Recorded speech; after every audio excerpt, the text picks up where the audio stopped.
ખેતી કોઈની થઈ, જમીન કોઈની થઈ, બધા હાલ્યા ગયા.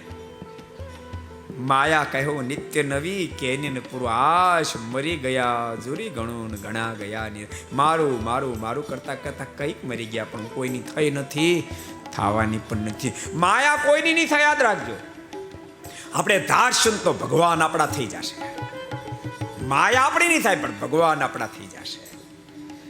એકવાર પરમાત્મા સાથે આપણું મન જો ચોટી જશે, તુમ સંગ જોડી પ્રિય અબ કોન સંગ જોડું રે, તુમ સંગ જોડી પ્રિય અબ કોન સંગ જોડું રે, તુમ પ્રીત તોડે મગર મેં ના તૂટે રે, તુમ સંગ જોડી પ્રિય અબ કોન સંગ જોડું રે.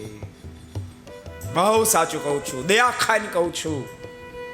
એ જ ભગવાનમાં કરજો, નિત્ય મંદિરે જાજો, પૂજા પાઠ કરજો, માળા કરજો, સત્શાસ્ત્રનું વાંચન કરજો, સંતોના જોગમાં રહેજો, ધ્યાન પૂજન કરજો, દિવ્ય જીવન જીવજો.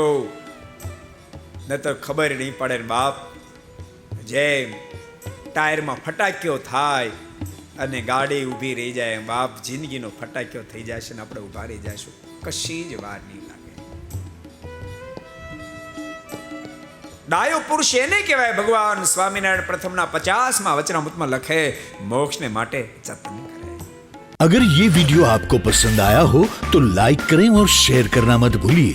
सब्सक्राइब करें सरदार कथा चैनल को और बेल आइकॉन पर क्लिक करना मत भूलिए लेटेस्ट वीडियो सबसे पहले पाने के लिए.